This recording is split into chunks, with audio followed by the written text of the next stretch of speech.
除夕夜老板执意赔本营业，明明8块的面非要降成5块，老板娘骂他傻，可他却只是笑笑。没人知道这个反常举动背后藏着一个跨越20年、看哭千万人的温暖秘密。时间拉回20年前的除夕夜，年味漫遍大街小巷，面馆老板正准备关门，3个身影怯生生地走了进来。可不可以买一碗热汤面？这个。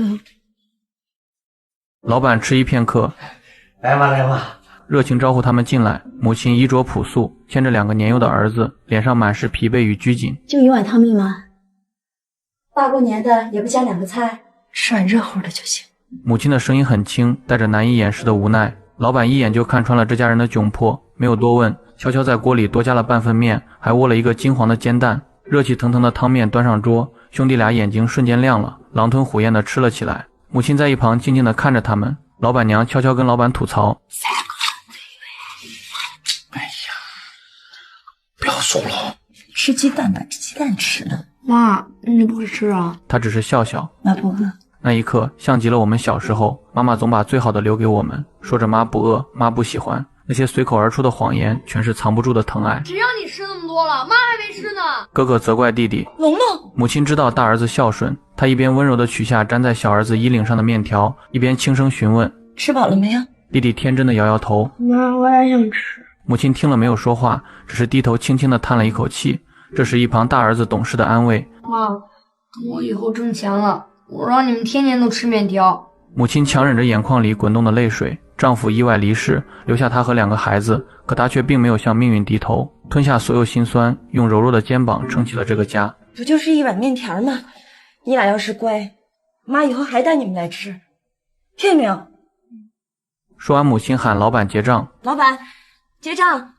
哎，要得，5块。母子3人有说有笑地消失在了夜色中。冬去春来，时光匆匆流逝，转眼又是一年除夕夜。当城市再次被新年的喜庆氛围所包围，这家面馆又迎来了那3个熟悉的面孔。他们依旧穿着朴素的衣服，走进面馆的那一刻，老板和老板娘一眼就认出了他们。和去年一样，他们只点了一碗汤面。老板娘，哎，可不可以再给我们来一碗汤面？要不要来点别的？母亲依旧有些尴尬。来碗热乎的就行。这一年我们2个孩子一直想着你们家的汤面呢。一碗汤面。哎，要得，汤面1碗啊。善良的老板和老婆商量，都给他们做2碗，可老板娘却摇了摇头：娘子，不好意思。于是夫妻俩达成了默契，偷偷往锅里放了2碗的分量。做好面后，他们相视一笑，那笑容里满是温暖和善意。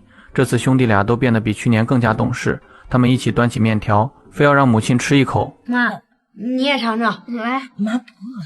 吃嘛，吃嘛，来吃嘛，来尝一口，尝一口。母亲推脱不过，只好接过面条，但只是浅浅地喝了一口汤。细心的大儿子发现今年的面分量比去年的多，他心中明白老板和老板娘的好意，于是在结账时，母亲便付了2份面的钱，可老板娘却怎么也不肯收下多出的那份钱。时间也不早了，哎呀，大过年的来，赶快我们回去要跟你2、3个搞。母亲见实在拗不过，只好带着孩子深深的鞠躬致谢。他们手拉手再次消失在了除夕夜的巷子里，身影在昏黄的灯光下显得有些孤单，但又充满了希望。又一年过去，这一年物价上涨，各种食材的价格都涨了不少，原本5块的汤面也涨到了8块。在送走最后一波客人后，老板赶紧赶回到屋里，急忙把8块1碗的汤面改成了5块。老板娘吃醋的挖苦：人家要不来，你这个是想死病了是吧？老板却认真的解释：理智上水了，太凶了。他们说的财神爷是每年除夕夜给我送月包的财神爷。哎，我要把他们伺候好了，晓得不？老板娘听了，虽然嘴里还在嘀咕，但眼神里却也透露出一丝理解。话音未落，母子3人再次准时来到了店里。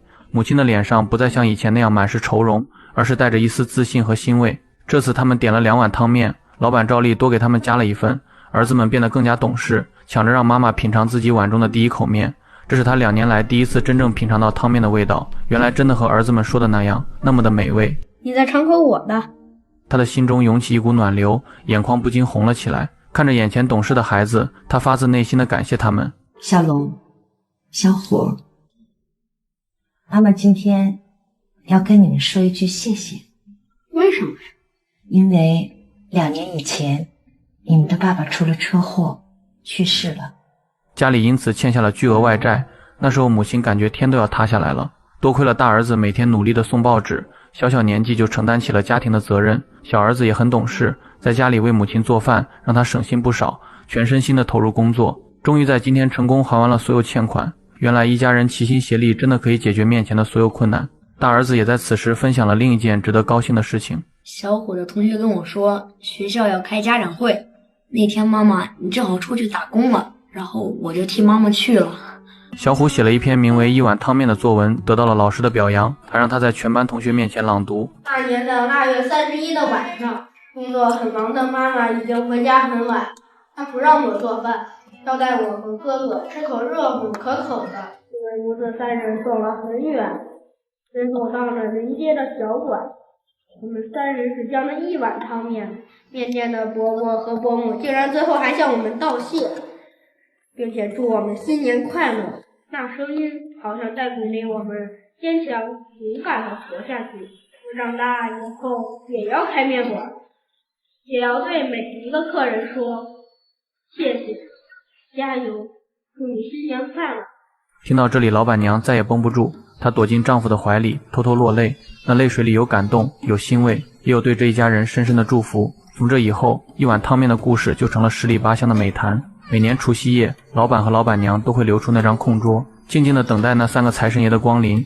而这一等就是15年。15年间，店里的生意越来越红火。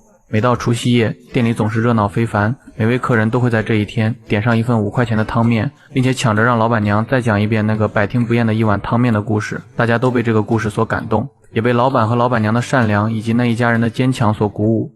而当有不知情的客人想要坐上那个预留的空桌时，大家也会自发的制止。那个位置不是你坐的，是老板娘给财神爷留的。哎呀，对不起。大家似乎都达成了一种默契，共同守护着这个温暖的约定。只是这15年，这个桌子始终没有等到属于他的客人。老板和老板娘虽然心中有些失落，但他们依然每年都坚持留着那张桌子，期待着奇迹的发生。就在大家都以为这一家人可能再也不会出现的时候，今年的除夕夜，门外突然传来一个既陌生又熟悉的声音。老板，您这汤面还卖5块钱一碗吗？老板一时间竟有些认不出面前这个高大的帅小伙。你是？但是随后出现的那个熟悉面孔却让他哽住了。老板，老板娘。母亲虽然早已白发苍苍20年了，但脸上洋溢着的却满是幸福的笑容。我小儿子大学毕业了。哦，我大儿子美国回来的。好的很，好的很。来，对得起啊，对得起。新年好！新年快乐！新年快乐！新年快乐！老板，这回我们要3碗面。要的，汤面3碗。大家围坐在一起，老板和老板娘为他们一人端上了一碗汤面，他们相互祝福，一起迎接更加幸福美满的新年。幸福的笑容洋溢在店里每一个人的脸上。这一碗汤面不仅仅是一碗普通的食物，它承载着老板和老板娘的善良与温暖，承载着这一家人的坚强与希望，更承载着人与人之间最真挚的情感。它的故事将永远在这个城市里流传，激励着每一个人勇敢地面对生活，传递着爱与温暖。